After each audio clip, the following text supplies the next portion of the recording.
great to be here. Thank you very much for those kind words, and I'm really happy to be here because I know I've been trying to come many times, but it's always been some kind of clash, so it's good to be here and to be speaking with you today. So I'd like to take us all back 15 years ago. You know, before I started Skype, I was doing file sharing, Kazaa, it was just after the .com. Back then, we were, dialing up to the internet and we were playing, Snake on our Nokia 3310 mobile phones. And maybe trying to save our images on USB flash drives. If you then fast forward to 2010, 10 years later, we still had not used an iPad. And statistically, less than half of the people in this room had actually bought something online. And actually back then, Skype was the only billion-dollar company coming out of Europe. Thinking about all of these things, it's not difficult to appreciate how far we have come in just a few years since then. Today, technology is deeply entrenched in our lives. And today, we use the internet to communicate, to work, to get food, to shop, to communicate, to listen to music, to bank, to monitor health. The list goes on, actually for everything pretty much.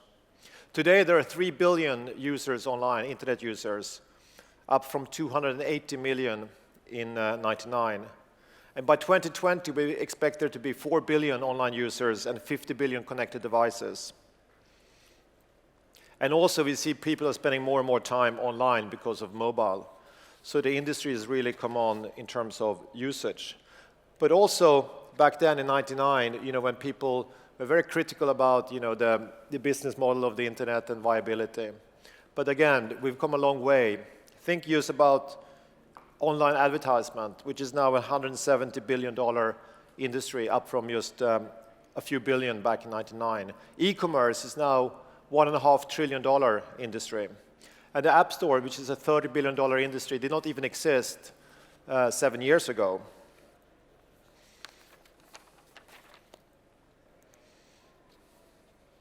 And also, as we are experiencing this proliferation of the internet and technology, we're also witnessing a very fast growth of all the tech sectors, which are by far outgrowing the GDP. This one I'm going to skip. So let's talk about Europe and technology. I can find my papers. I think that we are in a defining moment with regards to technology and Europe. It's amazing to see what is happening over the last few years. We've had 40 companies reaching billion-dollar valuation since Skype. That includes 10 here in London and 10 only in 2015.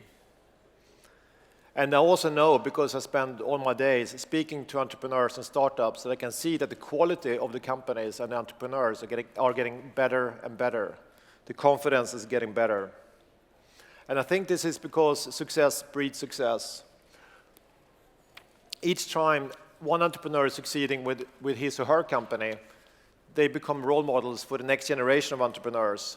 If you go to Stockholm, everyone there wants to create the next Skype, the next Spotify, the next King, the next Klarna. And we're also seeing that more and more happening here in London. And also you have these companies, these companies are also breeding, the next generation of entrepreneurs. Successful companies have people working for those entrepreneurs, and they learn a lot, and then they go out to start their own companies after that. I think TransferWise is a great example of that. Obviously, it's a very successful company coming from Tavet, who worked at Skype. And the other thing that we see with these successful entrepreneurs is that they also are investing into the next generation of companies, primarily through seed investments and some others, and some entrepreneurs also doing what I'm doing in terms of a bit more institutional investments. So we did a research, skip that one. We did a piece of research to look into the situation of Europe and technology companies and funding and so forth. And one thing we found out is it takes, and we're trying to predict what's going to happen in the next 5 years here. It takes about 6 years for these companies to reach $1 billion valuation on average. And actually, this year we'll have twice as many Series A rounds compared to 5 years ago.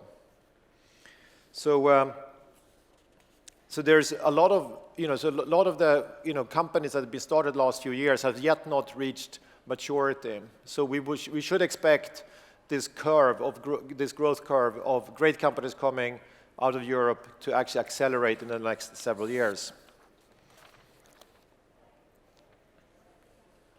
So if we look at the opportunity as in the market, and also specifically when it comes to funding, when it comes to, in average, there are about 5 times as much capital in the US compared to Europe. And there are about 3 times as many billion-dollar companies. On the earlier stages in seed and Series A, we are on par with the US.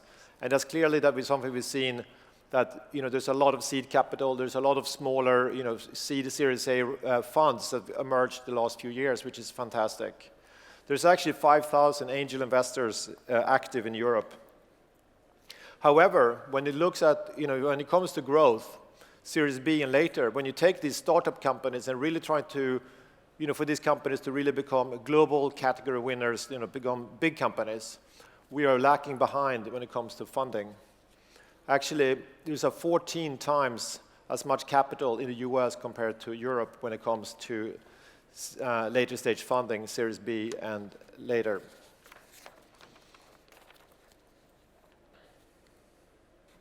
So when it comes to these rounds, most companies here in Europe actually have to fly over to the US and maybe sometimes even to Asia to raise capital.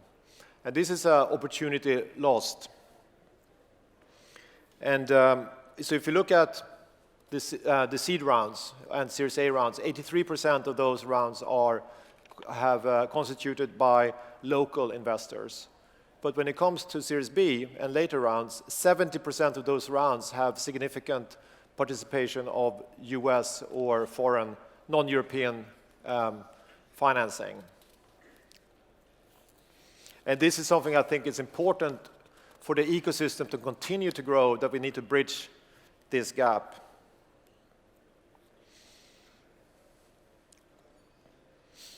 And we also have a lot of institutional capital here in Europe, which is not benefiting from the value that's been created by all these companies. So I think it's an opportunity for the large institutions such as the big pension funds and others to participate in these companies, and both so that the pension system here actually receives benefit from these companies, as well as providing funding for these entrepreneurs. In the next 5-10 years, in order for the ecosystem to continue to grow, we need to provide more funding for these companies. And I'm also very positive about that some of these companies will continue to grow into much bigger companies, and to start acquiring smaller companies and staying independent. So I think it's a matter of time before we have companies here in this continent, which is also double-digit billion-dollar valuations companies which are employing thousands of people and can continue to provide exit opportunities for local companies. So with that, I see that my time is out. So thank you very much. You want more time? What's that? You want more time, or shall we wait to June? We have more time. Yes, cool. I'm done. You're done? Yes. What a coincidence. Yes. Thank you so much for doing this. Thank you.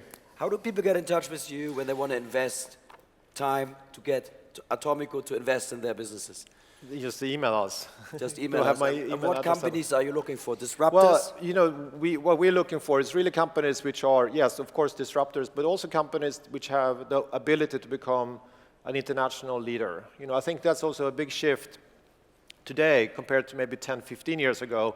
Back then, the companies here wanted to become maybe, the British Yahoo or the Nordic eBay. Today, you have a whole different ambition level with entrepreneurs. They want to build companies which can be, original business models, companies which can scale and become international leaders. And I think that's a big shift in terms of ambition level. And those are the kind of companies that we're looking for. Well, you know where you find them. Yeah. At NOAH. At NOAH, of course.